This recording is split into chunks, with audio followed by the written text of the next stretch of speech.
Okay, so again, I just want to welcome you. We've got a few people who have been jumping in, so thank you so much for coming this evening. I sure appreciate it. Dr. Popova is an assistant professor of curriculum and instruction at the University of South Dakota, teaching foundations of education and courses related to the teaching of English as an additional language, sometimes referred to as ENL or ESL. Her research centers on educational equity, implicit bias, culturally responsive and anti-bias education, criminal social justice, and the deconstruction of colonial legacies.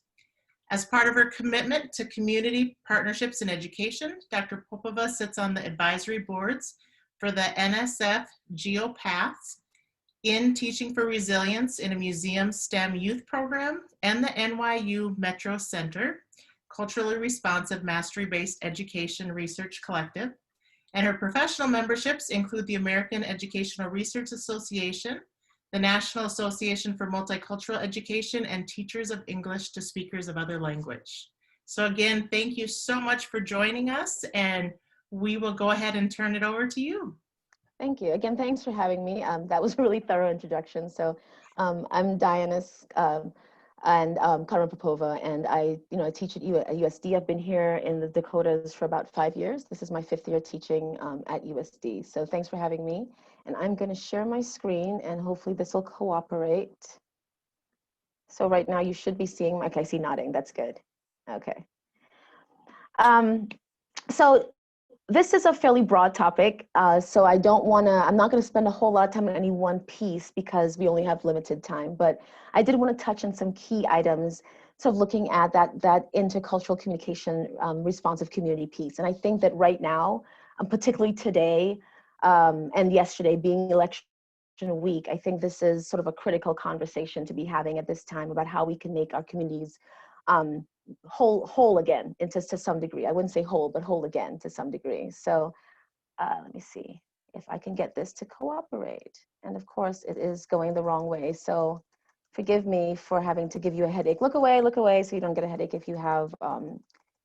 So this is a new system that I'm using on this, and it is giving me a little bit of a difficult time getting set up. Okay, so looking first at sort of thinking about why are we doing this? Now, not only is this sort of a critical time in our country, but this is a global issue. So really, it's not the same as it used to be. People can travel with the internet, with things like this, especially since, COVID-19, we've seen how quickly and easily we can collaborate with technology and how smaller worlds have become. So it's really important that we're able to engage with each other in meaningful ways, respectfully and thoughtfully, and sort of try to make meaningful relationships out of what we have as a world, because a lot of the issues that we've had historically are from disconnects and disagreements, and it's important that we sort of heal those pieces so that we can move forward meaningfully.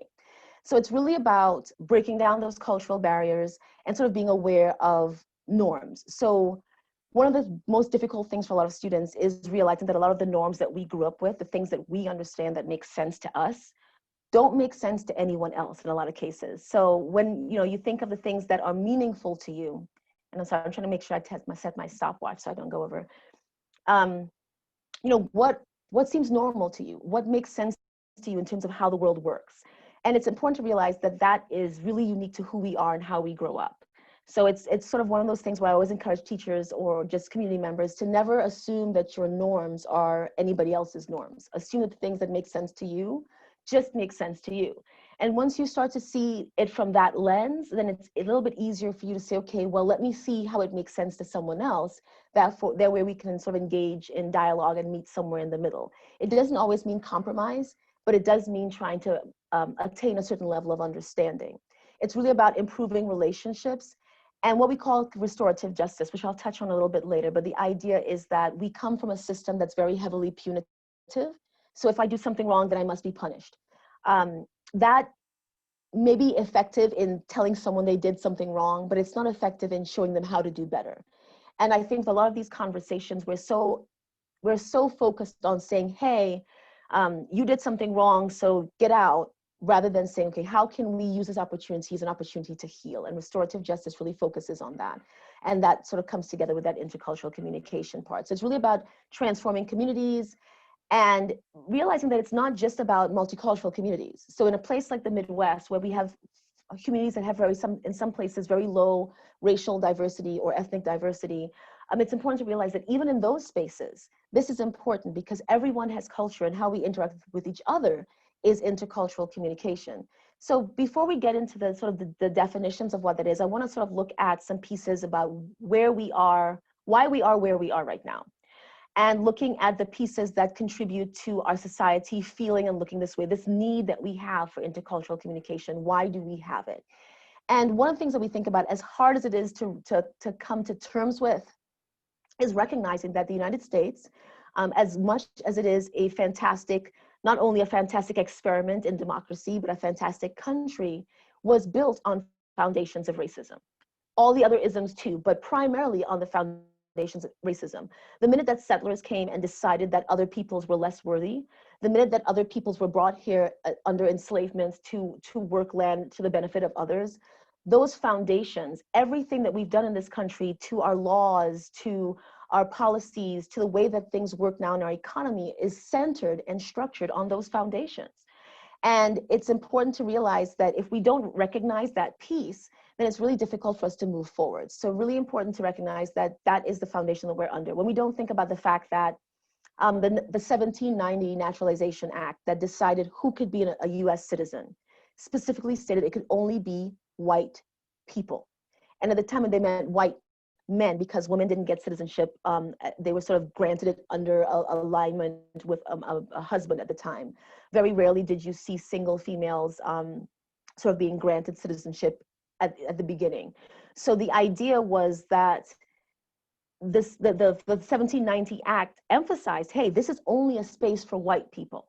And that founded a lot of the ideas that we have. So we look at, from that point forward, moving forward, once we start getting immigration in, we're looking at the first waves of immigration in the late 1800s after emancipation, moving forward to new waves after World War I and waves after World War II, we started really honing in on this idea of the myth of scarcity. So that idea that life is like a pie, right? So life is a pie, and every slice I get of my pie, you get less of the pie. And we know now, it's 2020, we know that that's not how economies work, that's not how life works, that we can share. It's not a pie, but that myth of scarcity is really powerful. And it's had a really, really powerful hold on our community globally, our global community, for a really long time. That idea that it's us versus them. Everything that they have means that we have less.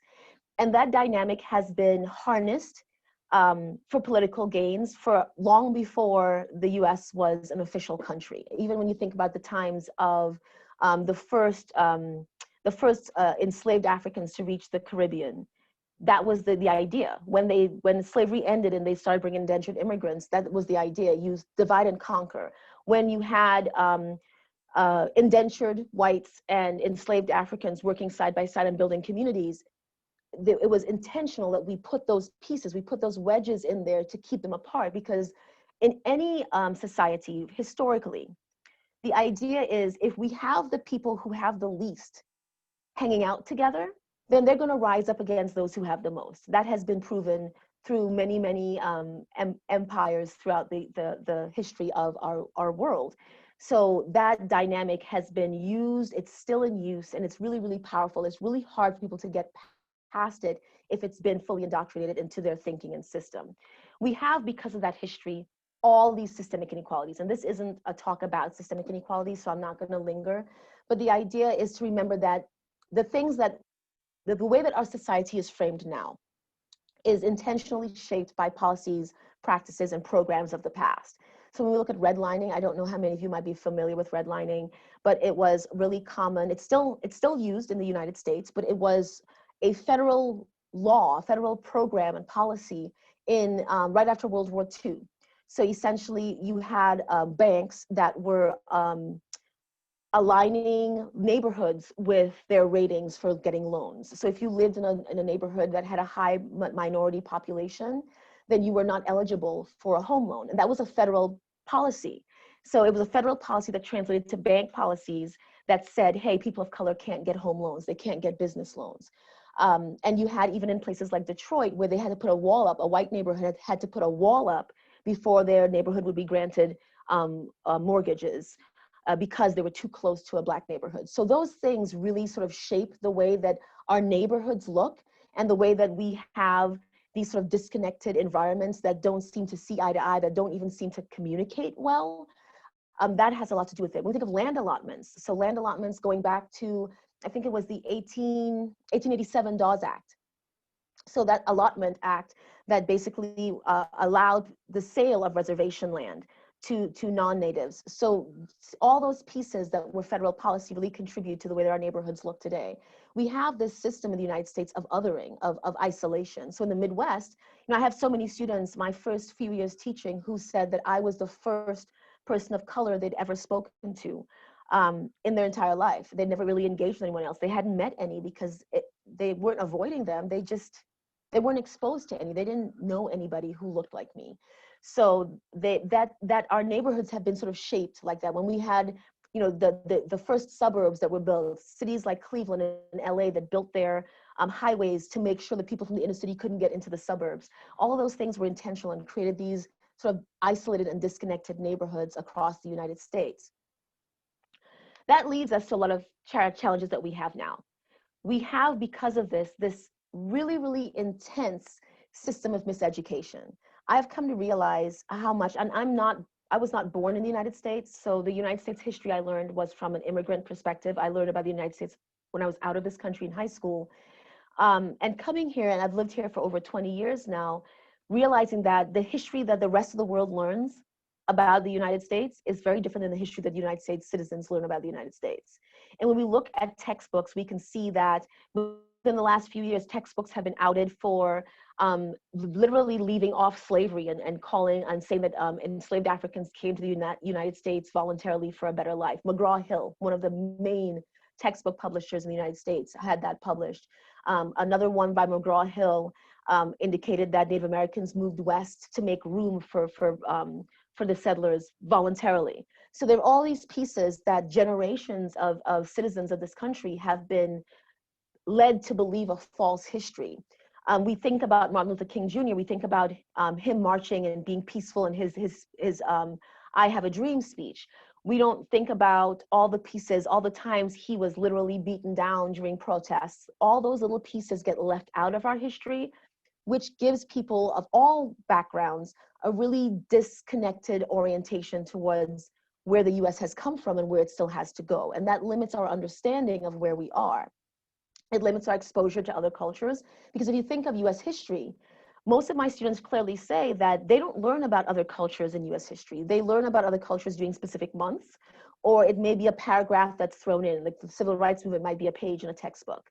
But realizing that we're sort of limiting exposure by not embracing the fact that this is a multicultural country, and that, when we think about diversity, we need to think beyond race and ethnicity, but include all the pieces that make this country great.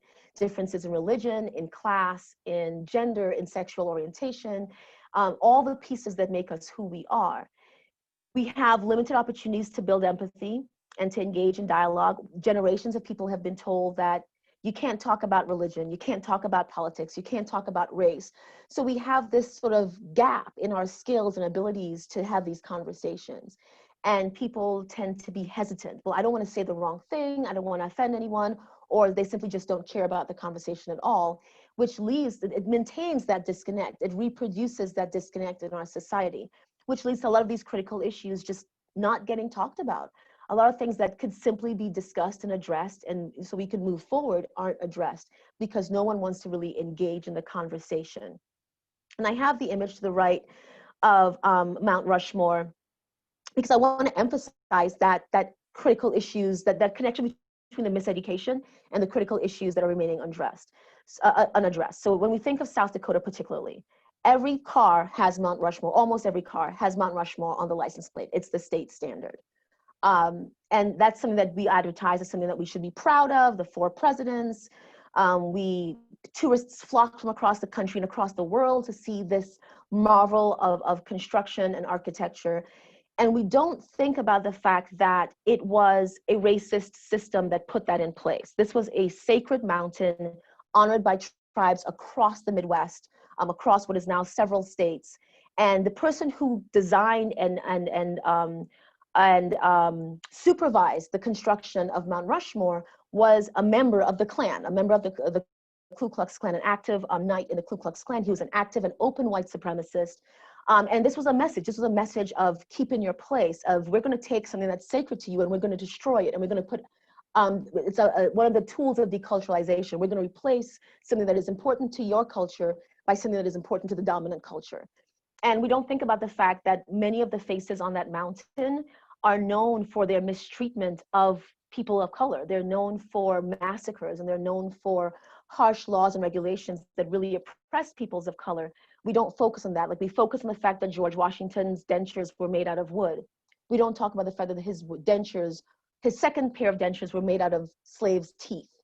You know, so all those pieces get left out of our education. Then we create these false narratives of what our history looks like. And we put in these pieces along the way. Our human brain fills in the gaps with what makes sense based on the rest of the narrative.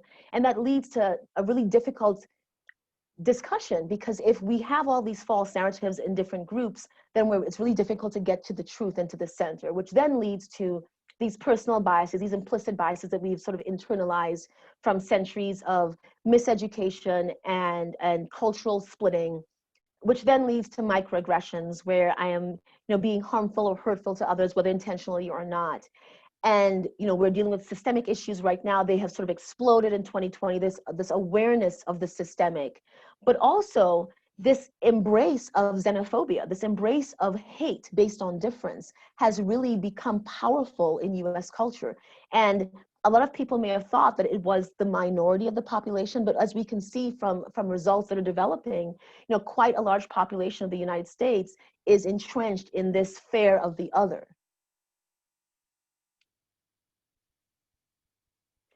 When we think about culture and sort of thinking about what we talk about intercultural communication, it's important to realize that we're not just talking about ethnic differences.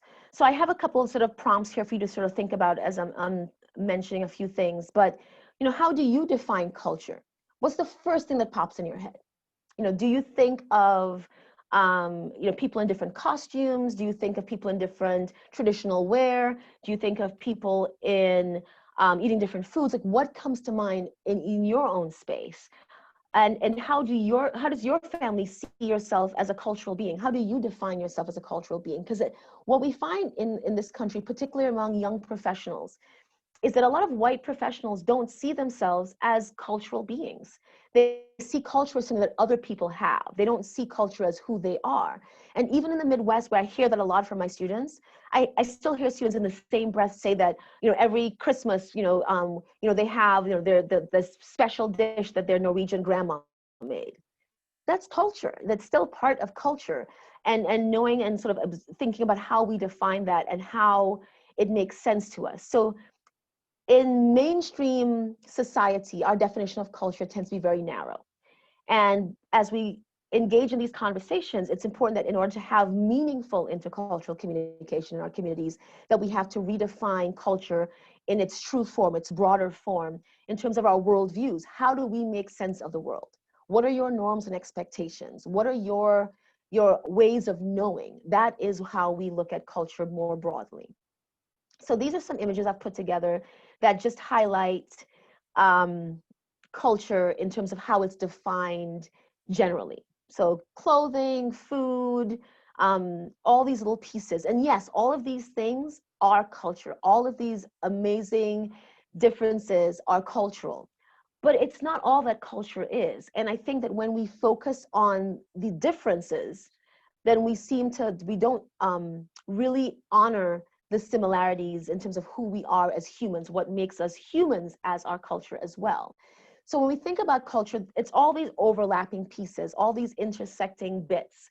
And when we want to really sort of define it clearly as a system. Culture is not a thing that you do, it's not necessarily who you are, but it's a system of values, whether it's implicit values or explicit values, the norms, the behavioral codes. How do you interact with someone? My neighbor and I, I'm a hugger. I'm from a culture, I'm from Trinidad and Tobago originally. It's an island in the Caribbean off of the coast of Venezuela. And we have no concept of personal space, none. It doesn't exist in my culture. You know, and I've been here in this country for over 20 years, and I still have to remind myself 3 feet, 3 feet, 3 feet, because in my mind, that is an American cultural phenomenon, giving people their 3 feet of space. And that doesn't exist where I'm from. So that's something that I have to sort of navigate in terms of my intercultural communication, being aware of respecting other people's boundaries. My former neighbor, she always says, like, in her family, she's like, we're Norwegian, we don't hug. But, you know, we have a compromise. So I hug her in a specific way that doesn't really, it sort of honors my way of knowing and making sense and connecting, but also respects her wanting to have a sort of a brief connect before pulling away. And knowing that those are part of our culture, those things are part of our culture, the world, the way that we see the world, who's right, who's wrong, what does it mean to be kind, what does it mean to have moral values, all of those things are tied into our culture. It's the way that we connect to others, the way that we make sense of being as a group, because human beings more often than not tend to find or tend to seek connection to a larger whole. So how are we connecting to that larger whole? What makes us piece of that larger whole? And it's really just about all the bits and pieces that make us human. We have this concept of the way that we look and define culture comes from Bronfenbrenner in the 1970s. It is an older conceptual outlook theory, but it still holds true. It still proves to have significant meaning in our societies. So Bronfenbrenner sort of breaks this down into several groups. I'm just looking at the bottom three: the macro, the meso, and the micro. And we think about the macro, we're thinking about the systemic part of it. So laws, policies, systems of knowing, and the way that we sort of engage in the larger piece. When we think about our meso level, we're thinking about our sort of organizations, ethnic groups, community groups, so that midpoint. And then we think about the micro, we're thinking about families, individuals, sort of our interactions, our interpersonal interactions, and our intrapersonal interactions. And all of those are the pieces that we look to when we look at how we define culture. So I have an image here, and I want you, and I can't, because I have my screen sharing, I can't see all your faces.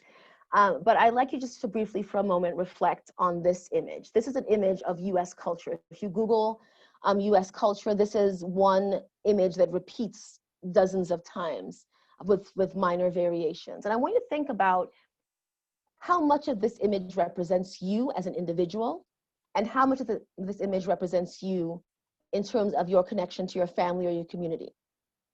Also identify the pieces that don't represent you, your family, or your community at all. Because there's going to be pieces here that maybe you go, yeah, you know, that's American, but that's not really, I don't really think of that when I think of myself. Or there may be pieces that feel really disconnected from who you are. You know, I remember growing up, not realizing that there was a difference between Patsy Cline and Ice Cube.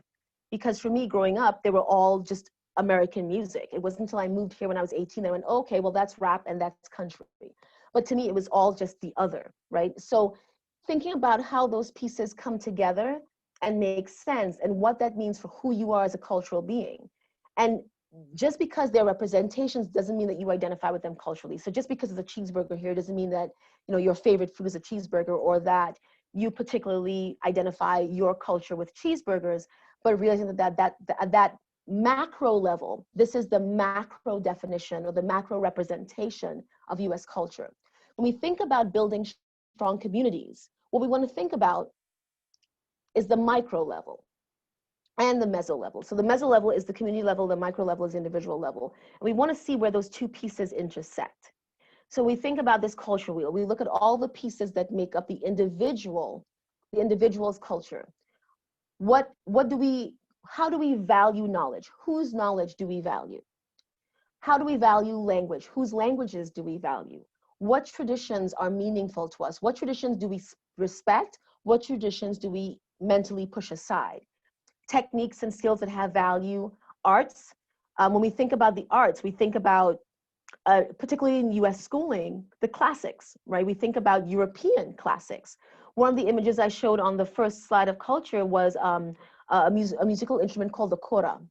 It is from Western Africa, if I'm correct, it's Gambia specifically, and it's one of the oldest known instruments on the planet that still is in use regularly today.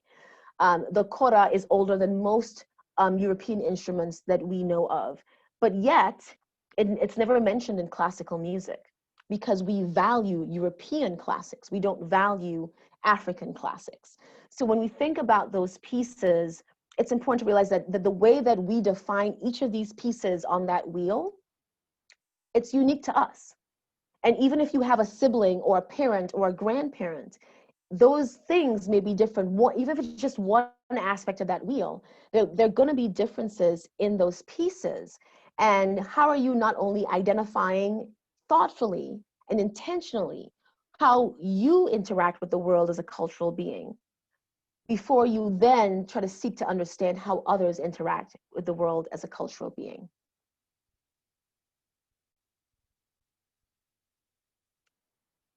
So getting into sort of the definitions now that we've talked about, the background, looking at intercultural communication and what that means, because I know it's one of those things where people sort of think about it as just talking. And yes, it's talking, but it's not just talking about between people of two different countries or two different ethnicities. It's much more meaningful and much broader and has much more depth than that. So when we think about intercultural communication, based on that definition of culture that we just talked about, the idea is that we are interacting with others. It really just boils down to a mutual construction of meaning. And that's the key, mutual construction, because it's not about multicultural communication, which is just that sort of interaction, but intercultural implies engagement. It implies that we are engaged in back and forth dialogue. It's not just a broad discourse in the community, but that there is meaningful, intentional dialogue between two groups or two individuals or multiple individuals, that people are intentionally trying to make meaning of what's going on and how this makes sense to all of us from different frameworks. And it's one of those things where we ask people to train themselves to think about things from different perspectives. So if I know, for example, I'm a gatherer of information. So if I have a major decision to make, I don't just say, okay, I'm going to make a list of pros and cons and then weigh it. Based on my cultural background, I collaborate or connect with other people to get their perspectives, because I was raised culturally to believe that my perspective is narrow. And if I'm not considering other pieces, then I'm not really looking at the big picture. So I may ask for example, when I had to think about remote schooling or in-person schooling for my 6-year-old this semester, it wasn't simply a matter of me deciding as a parent what I wanted to do. I had to speak to my mom, my dad, my grandparents, the aunts and uncles, the godparents, and we came to a mutual understanding of what made sense. And we were engaging across nationalities, across countries, because some people were overseas, some people were here, across understandings of what US education looked like. But we had to take that time to mutually construct meaning. Even though we were all family or friends and we all knew each other well, that's still intercultural communication, because I'm moving beyond my own personal culture within into someone else's cultural understanding. And that definition helps us meet people where they are. If we look at intercultural communication as something that is for people from different countries, then it really limits our engagement with it. But if we recognize that all communication, every time we communicate with others, on some level is intercultural. Even within the same family, kids talking to grandparents, there are different cultural norms and expectations, even across generations within the same family.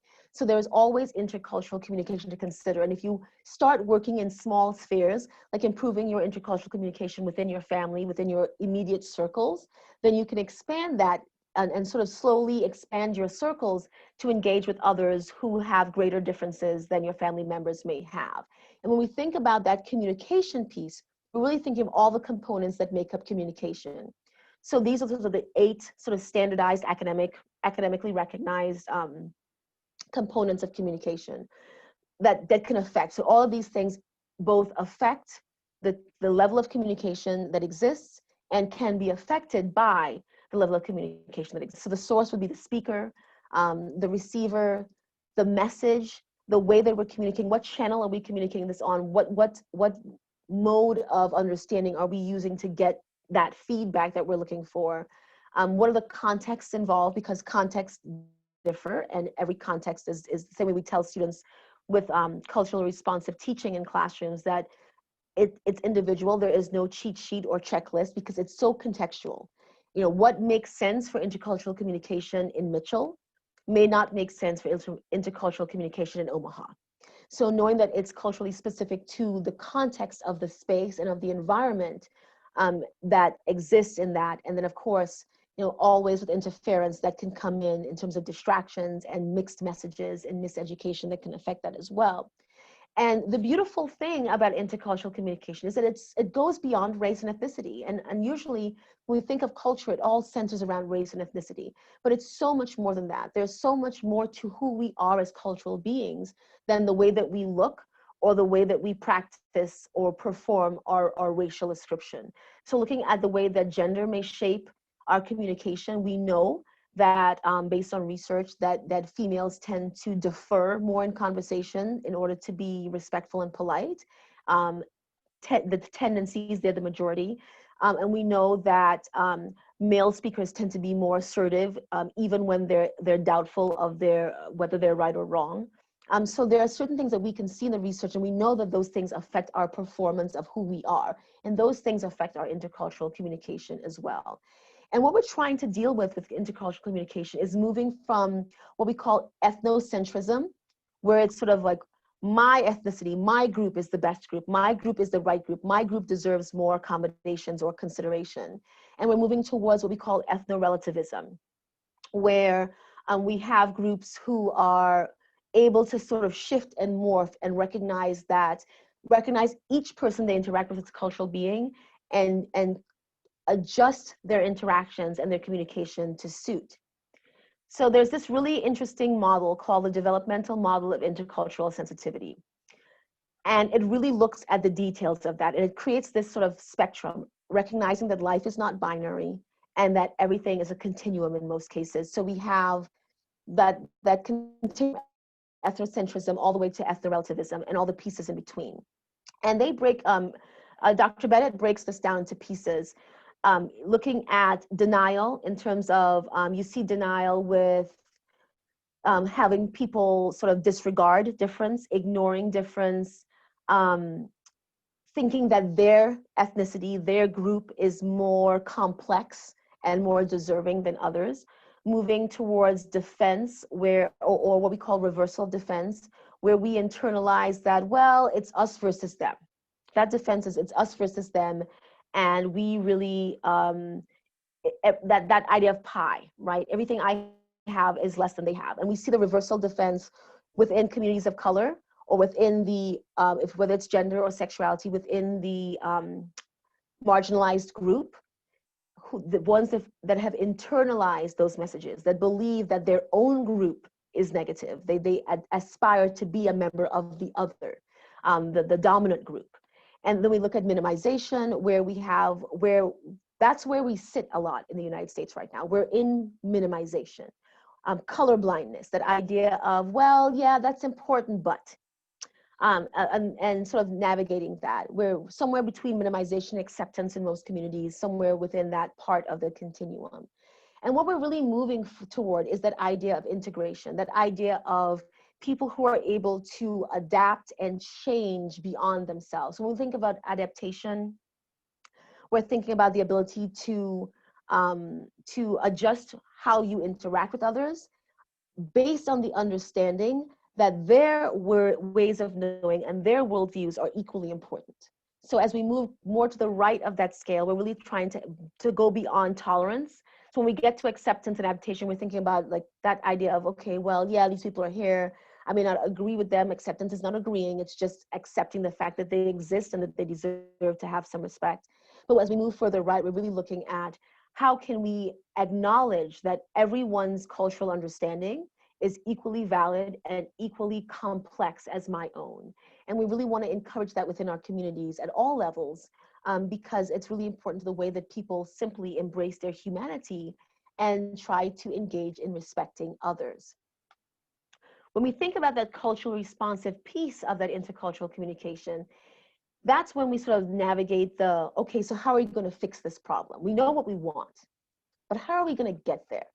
Because cultural responsiveness sort of ties in, those of you who may have taken educational courses may have heard of it as sort of an educational paradigm where this is how we teach. We're going to use these specific instructional and assessment ideas in order to make sure that we're meeting the needs of all of our students, regardless of their cultural background. Culture, again, being defined as more than foreignness or race and ethnicity.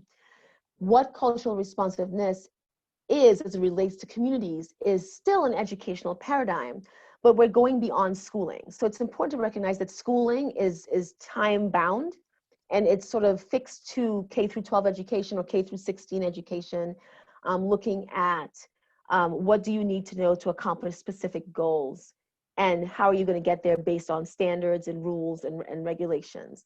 Education is everything else. You can have no schooling, no formal schooling, and be highly educated. And that's not the contemporary definition we use. When I think about like things like my grandmother never finished the equivalent. I think the highest grade she completed was the equivalent of 7th grade. She reads and writes fine, but she doesn't have a very high level of vocabulary. However, for 100 miles around, if anybody needs to know anything about flowers, they come to my grandma. Her nickname is Rose, because when I was a little kid, the place where she lived was dirt. Like if you think of just like a dirt patch, like how you would see in the Midwest, if there was like no rain, just a drought dirt patch.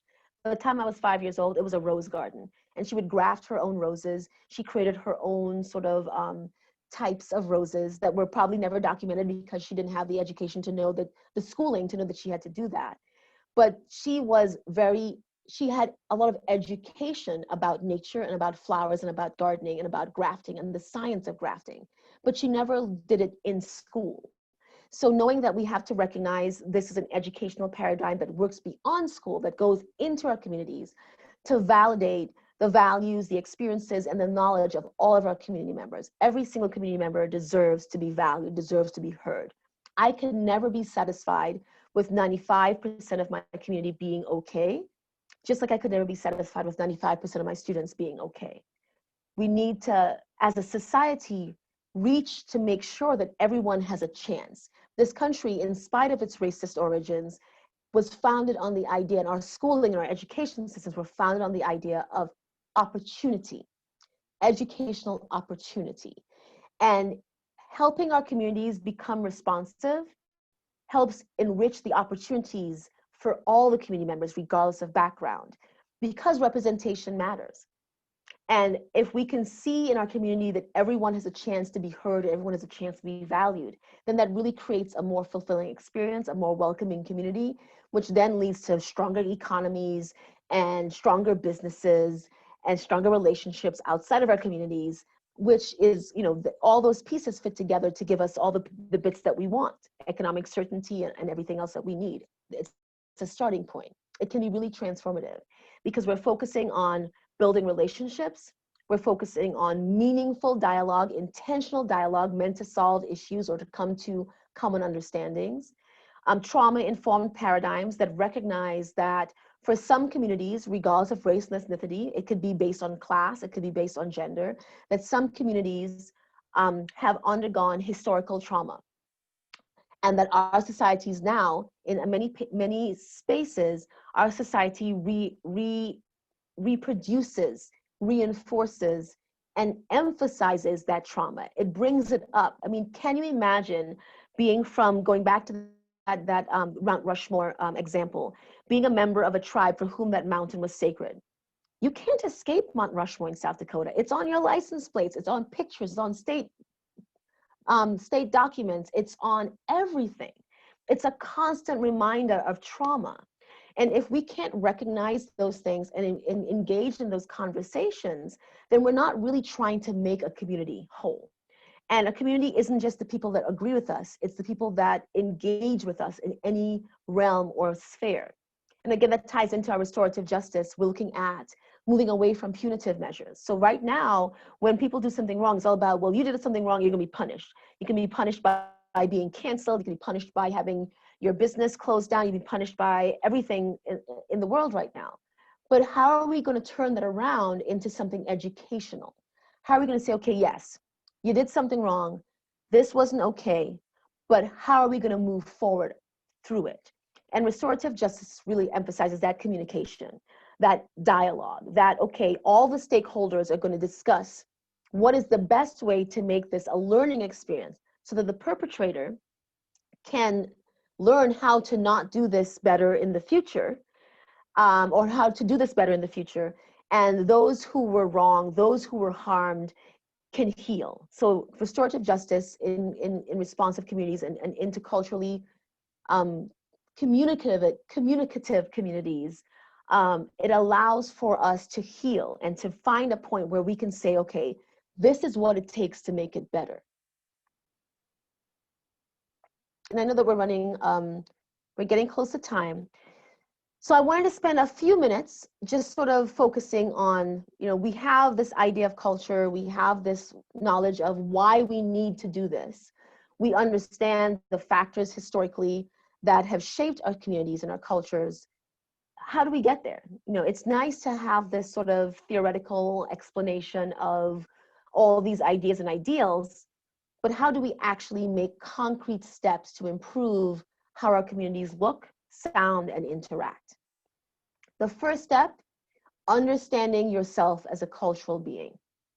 Taking that moment to think about that culture wheel and really say, who am I as a cultural being?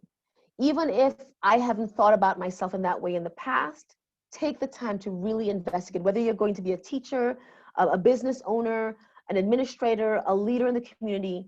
Who are you as a cultural being? Because before you can understand who other people are as cultural beings and how that shapes their worldviews, you have to understand how yourself, as your cultural understandings, how that shapes your worldviews before you can really engage in meaningful communication with others outside of your understanding.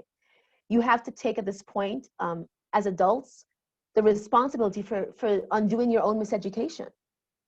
I fell into the same realm. Being a person of color doesn't mean that I escaped miseducation. I came from a colony. Everything that I knew was about the UK and America and being colonized. Until I was 15, we weren't even allowed to read authors from the Caribbean because Caribbean authors were considered inferior. They weren't classics. They had to be either American or UK authors for them to be considered valued. So being an adult, I didn't start undoing my own miseducation until I was in my 30s. I wasn't even aware that I was miseducated until I was in my 30s. But it's our responsibility to do that once we are adults, because one of the best quotes I've heard was, once you know better, you do better. It's your responsibility to do better once you know better. And in 2020, there is no longer an excuse for ignorance. Ignorance in 2020 is intentional. It's embraced. But you have the tools, we have the tools not only to find sources online, but to be able to investigate the validity of those sources and the skews of those sources online. We have all this information.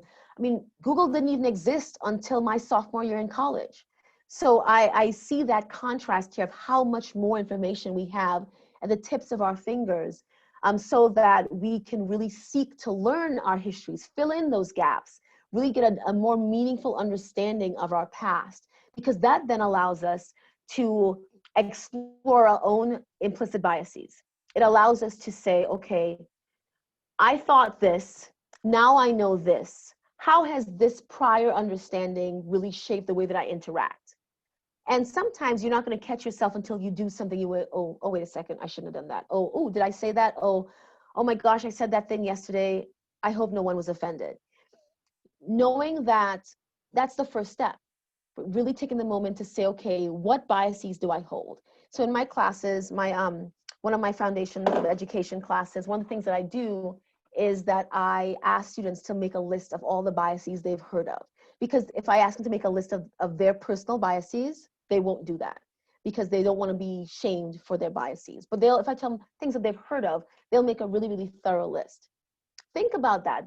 Take the time this weekend, or if you have a moment over coffee or while you're brushing your teeth, think about all the biases that people in your family, your community, or that you yourself may hold, and really meaningfully think.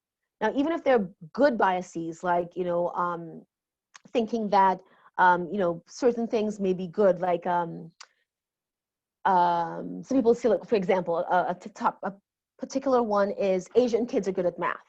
A lot of teachers think that that's a positive bias because they think that they're supporting Asian students. And they don't realize that, one, that could be harmful to Asian students who are not good at math, and that could be harmful to kids who are not Asian who are good at math. So thinking about the ways that your biases, whether you are thinking that they're good or negative, identify them. Figure out where they're coming from, figure out what they're rooted in, and if nothing else, make sure that you are not letting your internal biases affect your communication with others, that you're not letting that shape how you interact with others. You're not letting that make you judge others for who they are or their worldviews, because that is where that's that first piece that creates that disconnect, when we go, oh, well, that's not right, that's something that I don't believe in. And then we start to pull away and back away from that, and we internalize that as bias. And then we reproduce that with our engagements with others. We want to make sure that we understand those systemic challenges. So no matter what you do, and I know that you guys represent multiple backgrounds in terms of academic backgrounds, and you have multiple academic goals once you're done with your degree programs. But the idea is that no matter where you are, no matter what sphere you operate in this community, within this culture, within this society, make a point of educating yourself about our histories, our systemic challenges, and really trying to understand. When we think about our communities, we want to focus on how do we create space for curiosity, right? That's that first part of acceptance, creating space for curiosity, where we can say, I'm interested in learning more about people who practice that religion, or people who look a certain way, or people who do a particular dance, or people who eat certain foods. I want to learn more. That's interesting. That's different than me. And that's that first step. We see that in some cities. We see that a lot in, like, even Sioux Falls. I've seen places, DW, where they have spaces created intentionally to evoke curiosity and creating opportunities for people to engage with others outside of their norms and expectations, to engage with others who represent other norms and expectations across the society. And it has to be intentional.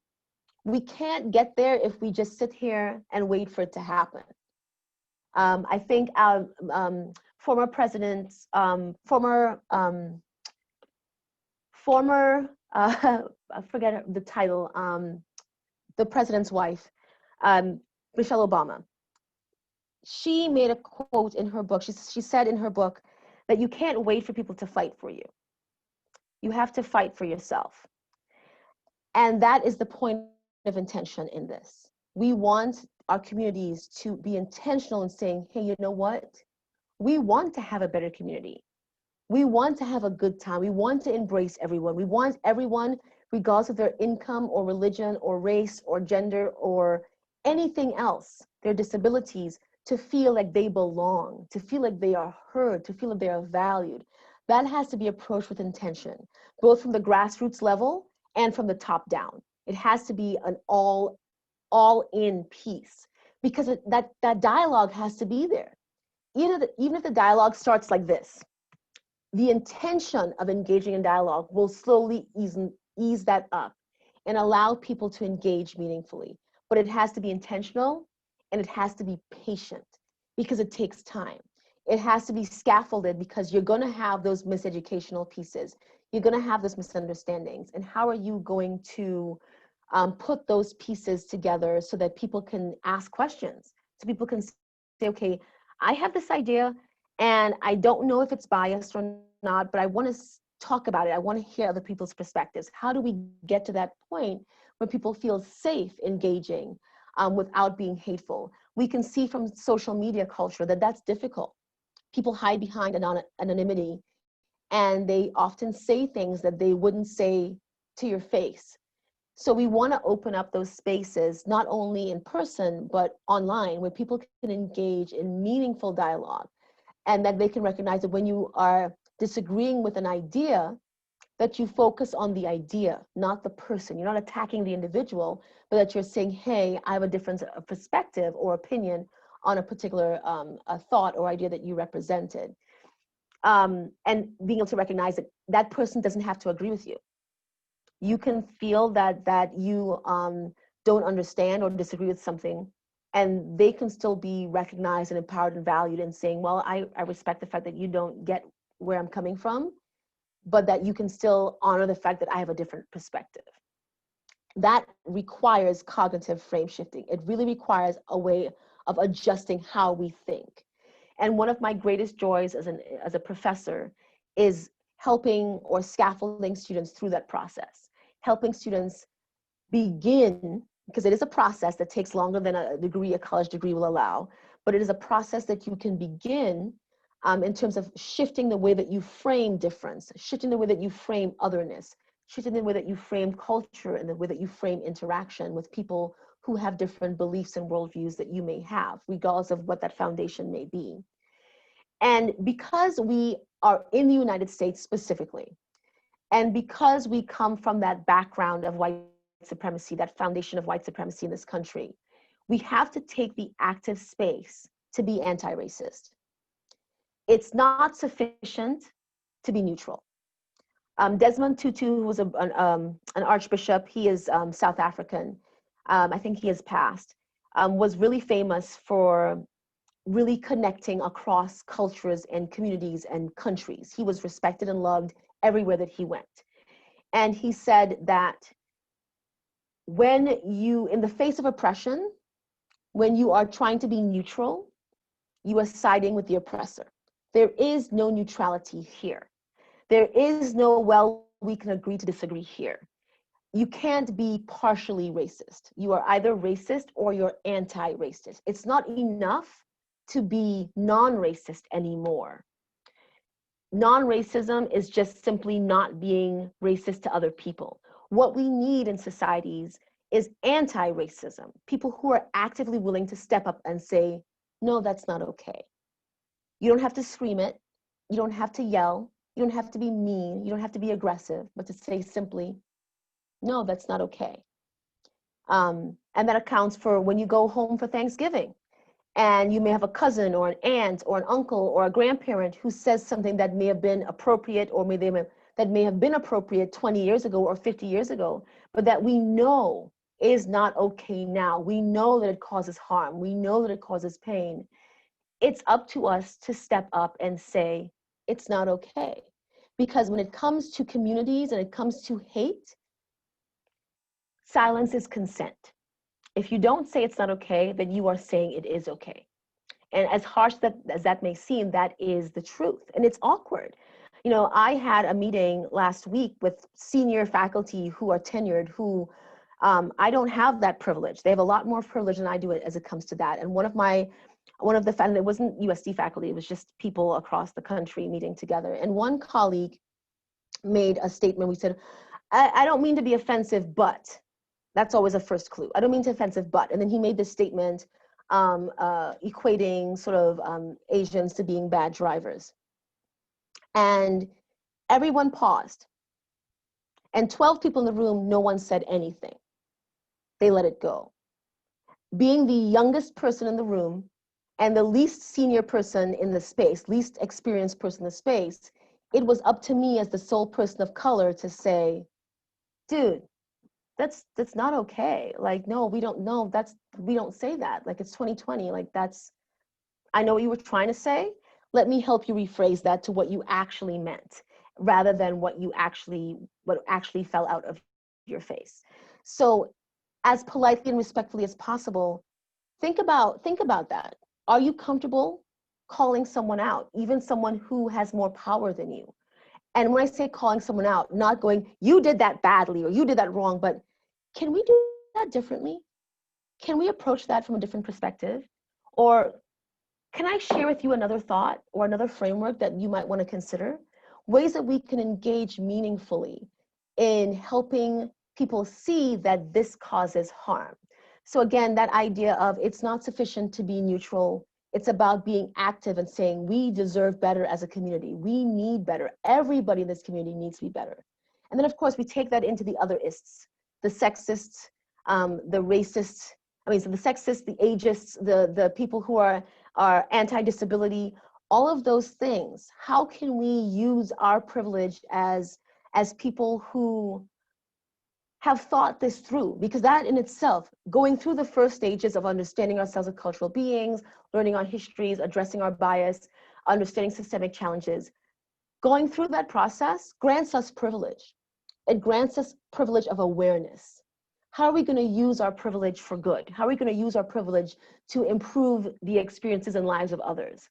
And if you can think about it that way, you frame it that way, then it allows you to really seek meaningful communication within and throughout communities around you as well. Most importantly, listen.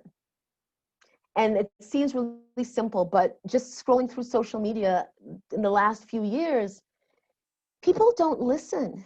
We assume that we understand people's experiences because we understand our own. And yes, there is a universalness about human experience, but there is so much that makes our experiences unique. My experience will be different than anyone else's because of that culture wheel. Just because you are the same gender, race, political affiliation, eye color, hobby, interests, school background, religion as a sibling or a neighbor, doesn't mean that you truly understand their experience. Because the differences that make us unique, those fingerprints of intersectionality that make us who we are different for every single person. So pretending to understand someone else's worldview without actually engaging with them in dialogue means that I'm just assuming things. I'm just coming up to my own assumptions. And that's not helpful when it comes to intercultural communication and culturally responsive interactions. We need to listen. So I have colleagues or friends that I absolutely disagree with on so many things, 180 degrees difference. But we can still engage in meaningful conversation. We can still sit down and have really good debates, have really good discussions about things where we are adamantly opposed to each other's perspectives. It's called listening. It's called developing mutual respect and recognizing that my own norms are my own and that I can't really truly understand myself if that's all I seek to understand. So I'm going to wrap up here and just sort of emphasize that in the communities that we have now, it doesn't take us having to be in New York City or to be in LA for us to have this need. This need is throughout our communities. In the smallest 100-person towns of South Dakota, this is what we need. Because even in those tiny towns, there are always others. There's always that kid who went to school who never felt like he fit in, or that kid who had to hide who they were because they felt they would be belittled or people wouldn't understand them in their space. So all of those pieces are important, and it's really critical that we take the time to make sense of not only who we are, about how we connect with others around us. So thank you for joining me, and thank you for your time. And I'll stop my share now and open up for if anyone has any questions or comments.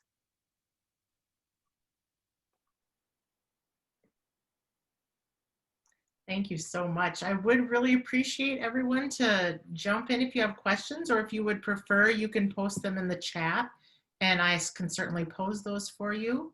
I'll go ahead and start off. I'm just kind of wondering, you kind of ended there with those real small towns, which is where I live, in a very small town. And so one of the struggles that we seem to face is kind of engaging or bridging the communities of, the non-English speakers or limited English speaking and those who do speak English. So do you have any ideas or suggestions on ways to, bring, kind of bridge that so that we have more interaction? It's really about reaching out and about creating safe spaces. And unfortunately, in our current society, safe spaces in South Dakota are rare. I am an explorer. I'm the kind of person who I'll see a cute tree and wander around for 2 hours, 2 hours in some place and hope that my GPS will get me back out. I love exploring, but I don't explore in South Dakota. I don't feel safe. I don't feel safe going into those spaces. I don't feel safe going into small towns. I don't feel safe going out to West River. I want to take my son camping in the Black Hills and I don't feel safe. I don't worry about mountain lions. I worry about other humans. So I think the first step, and as a woman who is educated, I have a lot of privilege. I'm armed. I can protect myself. But think about someone who is not only limited by the amount of English that they speak, but their understanding of people, and knowing that they're coming into your community already not feeling safe. So that is the first step. They already know that they're not safe. So the only way that you can really reach out to people is to show them, to be proactive, and to be almost overemphasizing that this is a safe space. My very first experience driving through Meckling, which is only 10 minutes outside of Vermilion, I went to drop off some lunch to my partner who was working on a roof, building a roof at a house. And I pull out of a driveway and this car like zips across, like it was 50 miles, one of those driveways that go out into 50 miles an hour road. And, I didn't think anything of it. The person was like a mile ahead of me, kept driving along. They stopped at a stop sign and waited for me to get there, and then got out of their car and started approaching my car. And I was entirely freaked out. They were in full camo, which is fine. I have camo, didn't really carry that much, but she was just really came out and sort of like marched towards my car, and I had my kid in the back and my window wasn't working. So I cracked my door, and I was fully prepared to like defend myself. And I was like, "Hi, can I help you?" Because she had blocked my path. And she said, "Did you move in here?" And I said, "No, just dropping something off for someone, thanks." She went, "Well, my name is Karen, and I want to let you know that I am safe. And if you ever need anything in this community, that I'm a safe place. I live right down the street. I'm the third house on the left. If you ever need anything, if you ever need," and I thought to myself, that's really nice to meet you, Karen. I still see her at Hy-Vee all the time and we say hi. And it's been like 4 or 5 years. But at the same time, my first thought was, does that mean your neighbors aren't safe? Like, why would you take the time to stop me in the middle of the highway to tell me that you are safe? But her approach was still appreciated because it did allow me the space to say, okay, she is taking that effort to let me know that I am welcome and I'm included and that I'm okay here. So a good example is like Beresford. They had a massive increase in their English language learners in the last couple of years. I think the 2 years ago, they went from 3 to like 22 in like 1 year. And they were just like, what do we do with this? And one of the most important things that they did after I met with the principal and the superintendent there was that they took the time, and they had, I don't know if they did it individually or whether they asked a particular teacher or whoever to do it, but they found out where those people in that community, where they were hanging out. Where were they buying groceries? Yes, they were shopping at Hy-Vee, but where were they buying stuff that was traditional to them? Some of them were driving to Sioux Falls, some of them were driving to Sioux City. There was maybe like, they found out that there was a church in town that was offering Spanish services, like on Wednesdays. So they made a point of going to those spaces, of having community members go and say, hey, we don't know what's going on. We can understand you guys. We want you guys to know that like you're part of our community and we want you to be here. Reaching out and inviting them to everything. So what happens a lot is that people go, well, they don't speak English, so we're not going to send them a flyer because they're not going to understand it. Send it anyway. Let them know that they belong. Let them know that they're there. Take the time to, get someone to translate flyers or community event flyers, particularly. And it doesn't mean you have to pay money for it, but literally go to a leader in the community, whether it's somebody who is a leader in the church community, or maybe a teacher or somebody who speaks that language as well, and who is relatively fluent in English, and can say, hey, we really want to make sure that everybody can be invited and included. Do you mind helping us? Just, we'll give you a $5 gift card for coffee or something, or maybe we'll give you a free hug when COVID is over. If you can just help us, translate these 2 lines so that people know that they are welcome too. It's those little, it's the little tiny things that make the greatest difference. And that word travels, because all it takes is for one act of kindness to one person, and that's going to spread, because that kid or that parent is going to go tell their friends, their neighbors, their other community members, and soon it sort of it spreads like wildfire that this place is okay for us.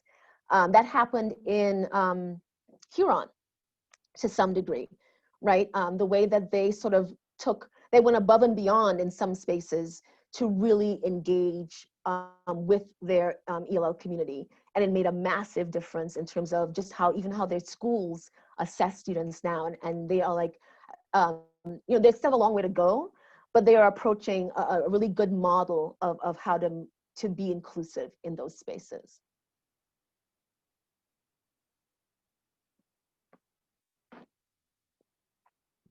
Sorry, long-winded answer, but. No, that was perfect. Thank you. Hey, this is Scott. How are you doing? Hi. Hi. So I have a quick, well, it's probably not a quick question, and it might even involve some further discussion. So I'm with the Rapid City Police Department, and we have a huge mistrust with our Native American population. And I understand the distrust, and it's rightfully so. I understand the broken treaties. I understand the stolen land, attempted genocide, attempted sterilization. I understand that. I understand the reason for the mistrust.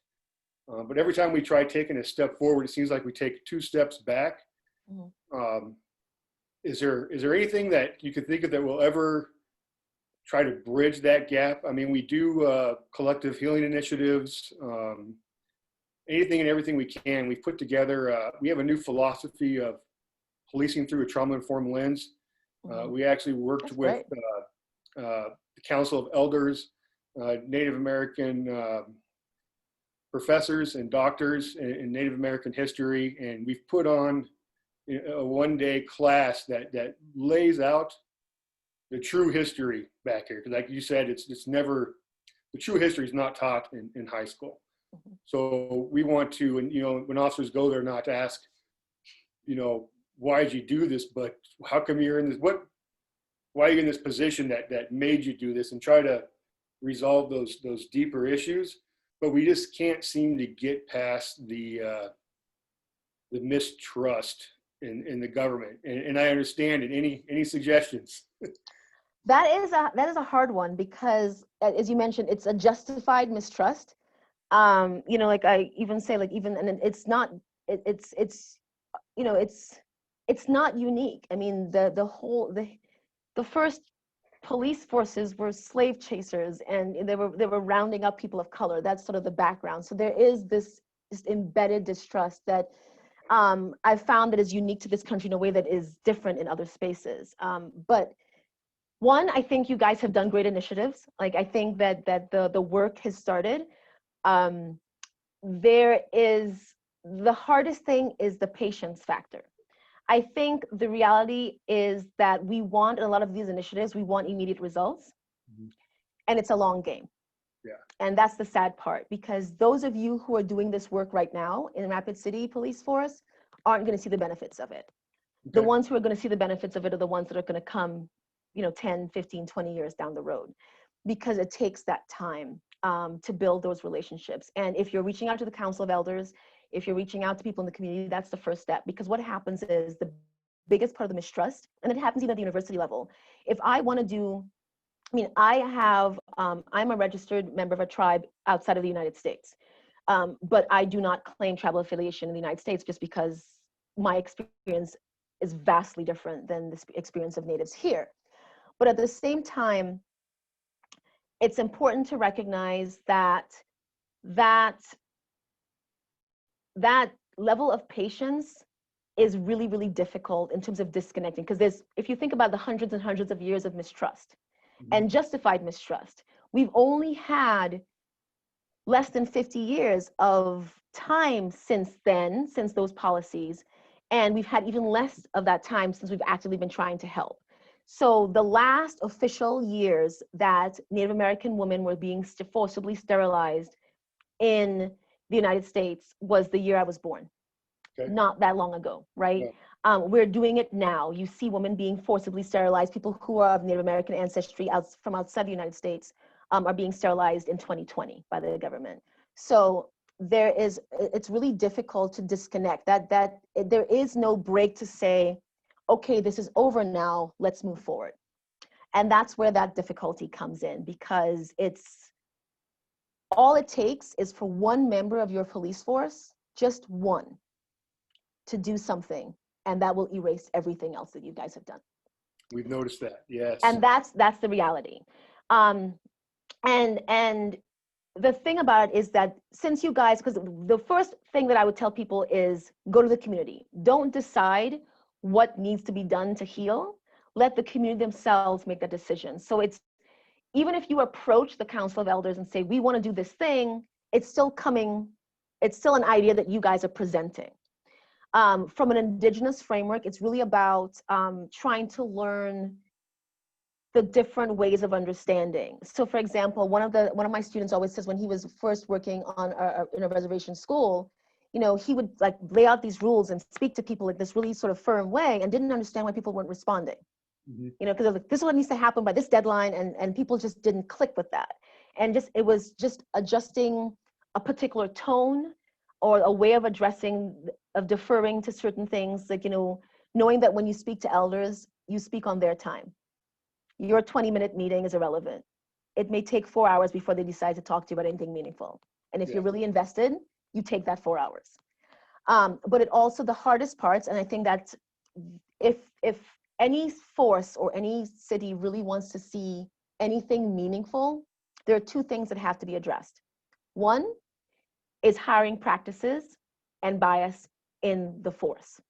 So we know, based on data, that over 40% of our police force across the country are actively white supremacist or white nationalist in their belief systems. We know that. We know that a significant portion of Rapid City police officers, based on anecdotal evidence, based on the data that's already out there, have white supremacist and white nationalist foundations.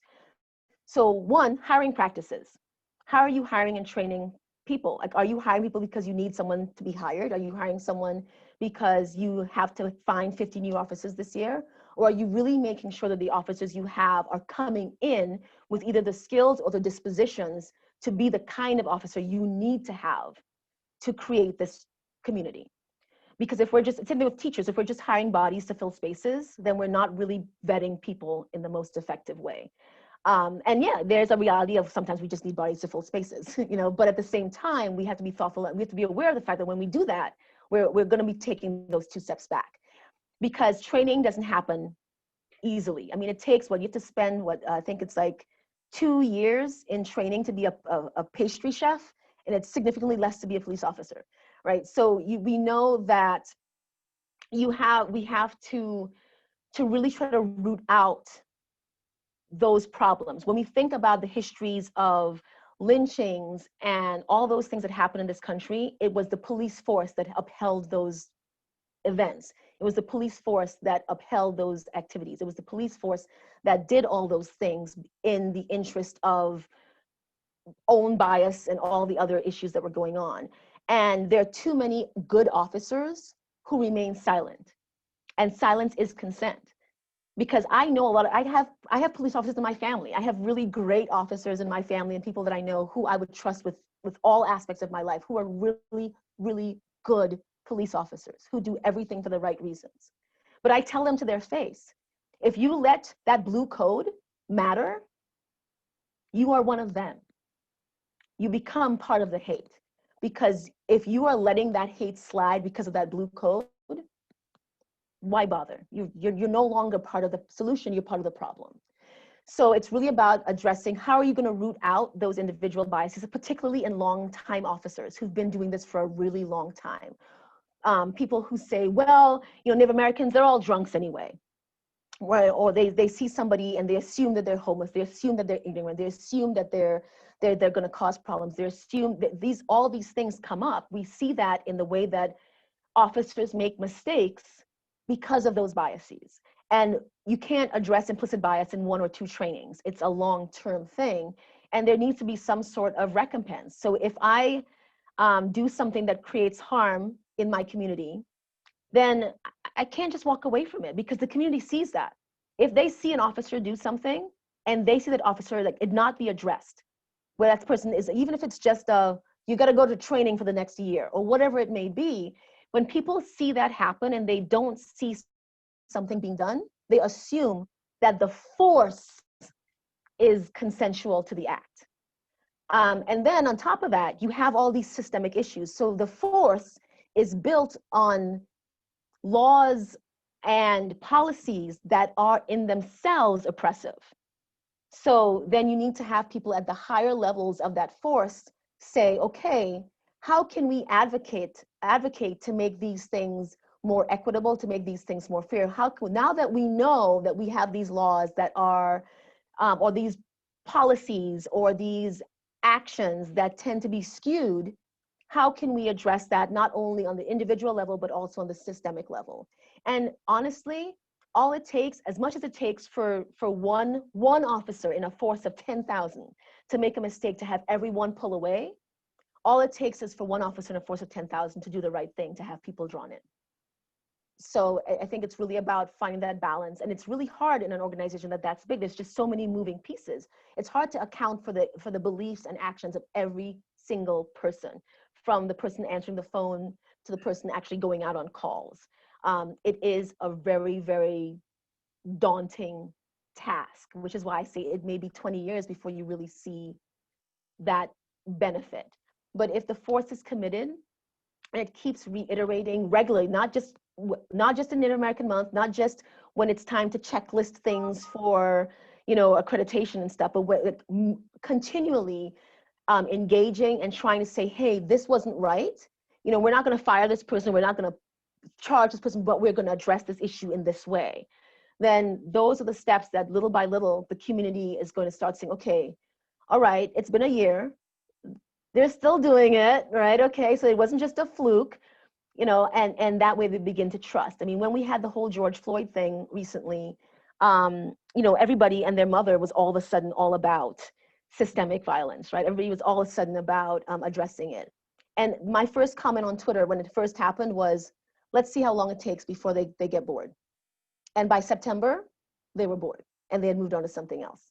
And that's what happens. All those trainings that everybody had said, yeah, we're going to make a difference and we're going to teach this and we're going to do things differently. By September, people were like, yeah, we tried.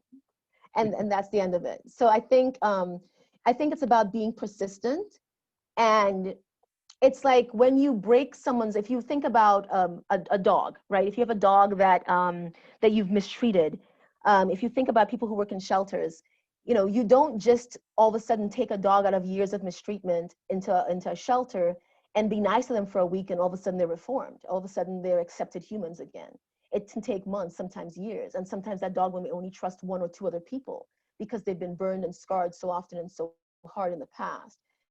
And if you watch shelter workers, sometimes you see you'll see Facebook posts of shelter workers who will sleep in pens and hand feed animals and just generally go above and beyond, sort of like over the top with showing them kindness so that they can see that, hey, there's something else here. Not everyone is like this. And I think that's the point where we are in our history, where we kind of have to be over the top in terms of how we extend kindness and we show that we are committed, because this is not the first time that a police force has tried to communicate in that way, and it won't be the last. But it's about maybe Rapid City Police Force can be the one that books are written about in 20 years that say, look at what they did with that commitment. Look at how much they just didn't give up, and they kept showing the community over and over again until the community could only say, well, okay, fine. You've tried everything. Like, okay, no, let's have a conversation now, because that dialogue has been broken. There've been too many attempts at dialogue, and that people have gotten burned. So you're always going to have that resistance. But I think you're doing a great job with the way that you guys are approaching it. I would suggest looking more deeply at that those individual and systemic pieces. But you guys are taking the right steps, and it's just about sort of maintaining that commitment and slowly chipping away at that distrust. Not an I really easy appreciate that. A lot of stuff you said hit home. Especially I'm in charge of our hiring and our training and in our discipline. I totally agree with you. We have to hire the right people. And, for example, we had recently 15 openings. I only found 10 good candidates, and we only hired 10 good candidates, and we were starting the hiring process over again. So I think that's right on. And I've also just been put in charge of doing some implicit bias training So maybe, I don't know if this is appropriate of it, maybe I can binge your year later and or get some contact information and get some ideas. So I can put if I can find the chat thingy, I can put my email, and this is open to anyone. If anybody wants to, I like emails. Emails make, although wait, this semester emails have not made me happy, but generally, I like when emails are not me getting in trouble for stuff. But when people want to chat, I'm always open to chats. So thank you. have a great evening. You too. Thanks for the question.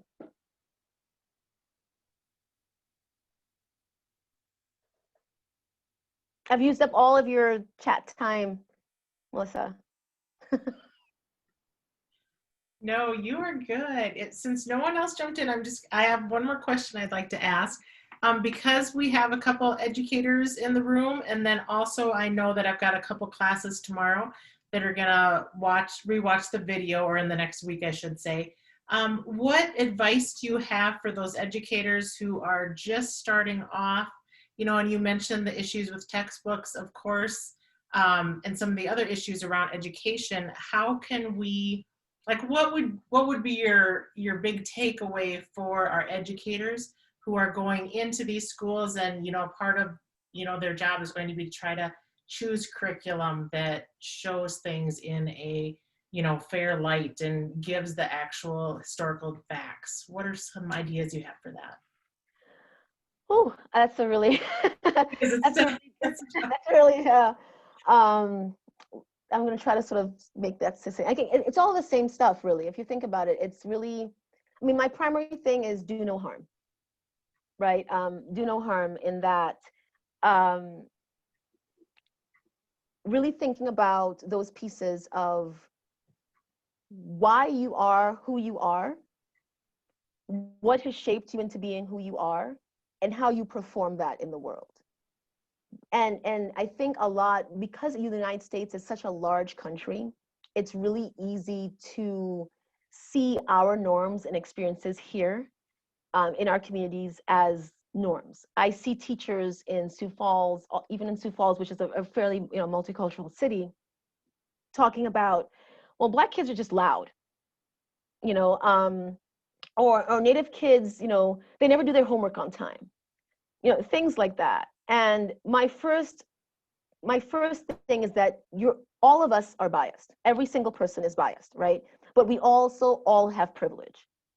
And my best advice is to always be reflective.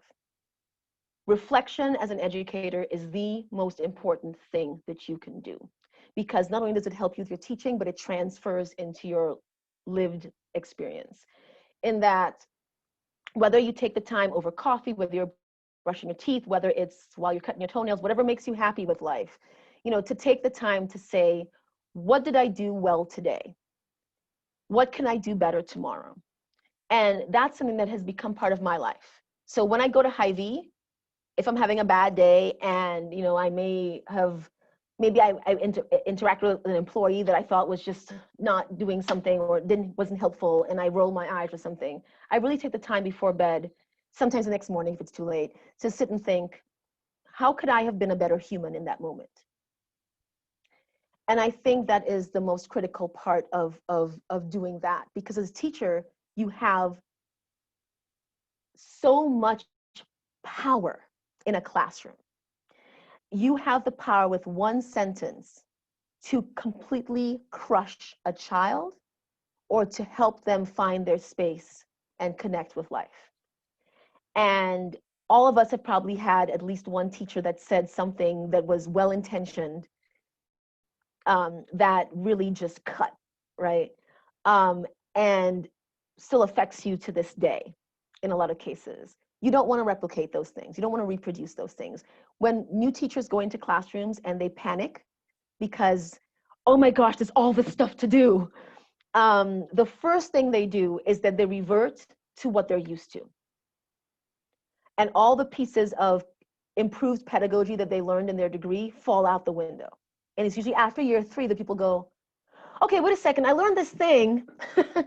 I need to go remember this thing, right? And then, you know, because they finally have a moment of like, okay, I'm not so freaked out about being new anymore. And it's important in that space to go into that space knowing that you're going to have to deal with those challenges and not letting those things fall off the wayside, not letting all those things you learned about diversity and inclusiveness just sort of fall to the wayside because you're panicked, because then you're letting those kids, you're basically telling those kids that they're not really important enough for you to really include in part of your everyday navigation, that there's something that they're an afterthought, right? And also with that reflective piece, encourage your older colleagues sometimes. I think it's the power dynamic of being a new teacher is really, really hard, particularly when you have senior people who, my first year teaching, my very first day teaching, someone walked to me and said, see that kid? Don't even bother with them. They come into class, just in the principal's office. They're just, don't even worry about it. Just that's my advice to you. And that was the most senior teacher in the school, the head English teacher, my very first day teaching. And the kid was the only Black kid in the school. And I found out that he wasn't sleeping because his mom worked nights and his brother had friends over all the time. And he didn't have a good space to do his homework. And he went from being a straight F student for 6th and 7th grade. They still passed him all the way to 8th grade though, even though he couldn't pass anything else. And he was in my 8th grade Spanish class. And my classroom became where he did his homework, where he ate lunch, where he hung out. He went from being an F student for 2 straight years to being an A student just because I took one moment to ask him, how can I help? What can I do? No one had ever asked him that before.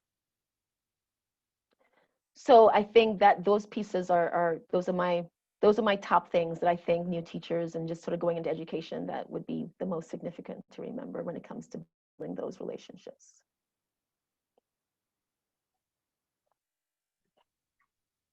Thank you. I appreciate that.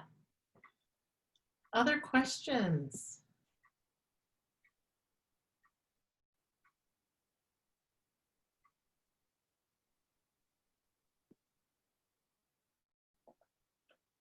All right. Well, I want to thank you so much for coming.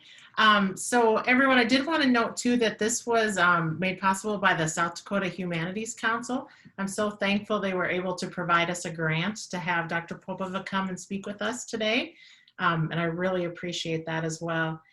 So she did leave her information in the chat function over there if you guys want to look at that. And then I will also reach out to you. I can drop you a quick email with her information, and then I'll also attach a form that I'd like you to fill out if you would for me. Won't take too long, that we need to send back to the South Dakota Humanities Council. So again, I want to thank you so much for spending the evening with us. Thank you, Dr. Popova. I sure appreciate you speaking with us today. So thanks you for having me. I appreciate it. I always enjoy, like, DW is one of my favorite places to be. So I really enjoy the opportunity to engage.